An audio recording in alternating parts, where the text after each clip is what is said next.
Welcome back to the channel. I hope all of you are having an amazing day. So today we have to talk about this chart and why it's so important, especially on October 7th, and why it could have huge implications on the market, Bitcoin, and basically everything else. And as always, before we get started, make sure to subscribe and like the video down below, and also leave your thoughts in the comments of what you liked in the video and what we could do better in the future. So as we take a look at Bitcoin's price, we are currently hovering in between the price levels of around, I'd say 22,000 and 19,000. For a while, we've been coiling up. Basically, we've been in this consolidation zone since the end of June, right around this area right here.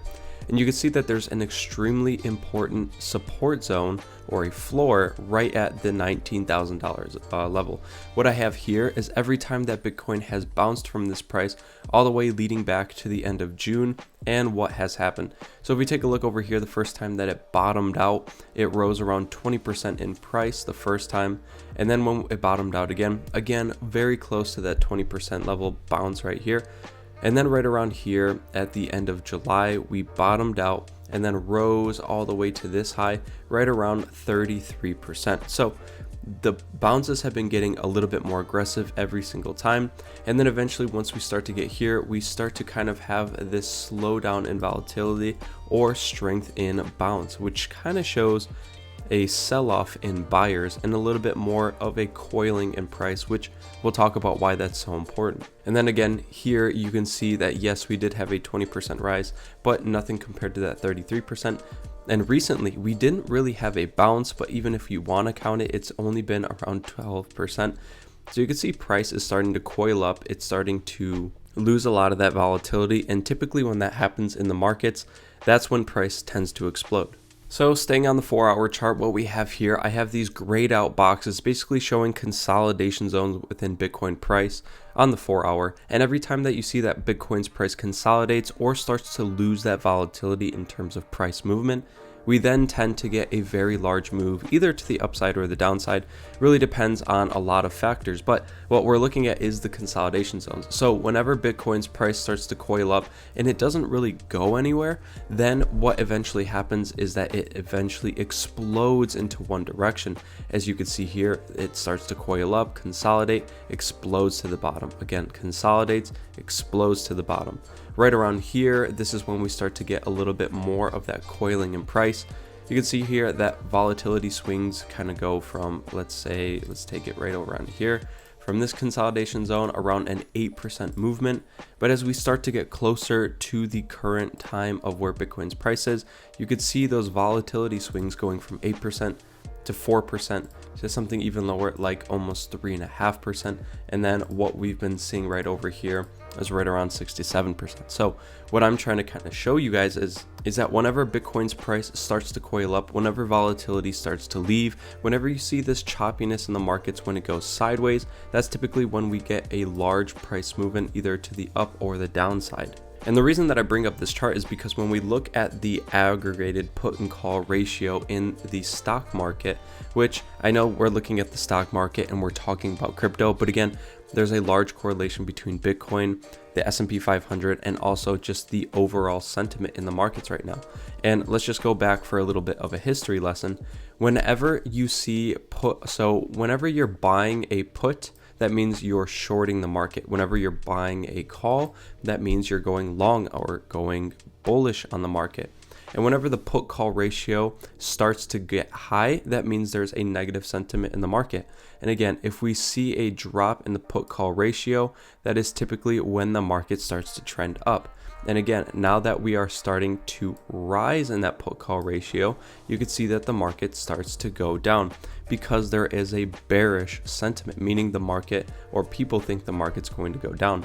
Well, we've set in a record high for the put call ratio. If you look left, we've never really been this high, maybe a couple times in history, right around here at the later stages of 2019, and then again around here in the middle of 2015. But other than that, We've never been this high for the put call ratio, which tells us there's a negative sentiment in the market and people think the market is going to continue to go down in price. And if we take that data and apply it to the Bitcoin markets, then this tells us that most people are probably also going to think that Bitcoin's price is going to crash below that $19,000 support. And if we zoom out onto the weekly time frame of Bitcoin's price, you can see that this weekly support level of $19,000 is just getting ready to be broken to the downside and maybe revisited to around the levels of maybe $17,000 to $12,000 of Bitcoin.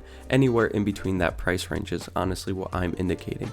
Now, I know I've rambled on about Bitcoin's price, and you guys probably want to talk about the chart in the thumbnail, and this is what I really wanted to get to. On October 7th, we are going to be looking at the unemployment rate for the United States. The reason that this is so important is because when we look at the numbers, the previous number was at 3.7%. What the consensus is, or the forecast, is also going to be 3.7.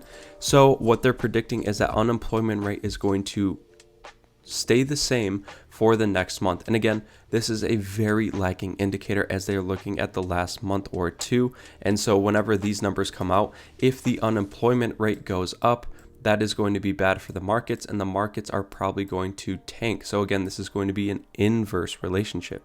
And the main reason for this is because when we're looking at it, what most people will tell you is that yes, we are in a recession, but whenever you're looking at it, the Fed will really look at unemployment rates, and that's basically what they dictate as a recession. Anytime you look at high unemployment rates, that's also coinciding with whenever a recession happens, right? The early 2000 recession, the 2008 right around here, again, the COVID pandemic. But when you're looking at unemployment rates, we are still very, very low, sitting at around 3.7% right here.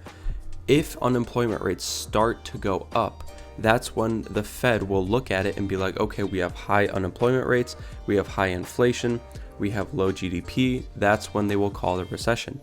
Again, the Fed is an extremely lagging indicator. People are feeling it and people are saying we are in one, but until the Fed says it, until the Fed basically acknowledges it, they don't consider a recession yet.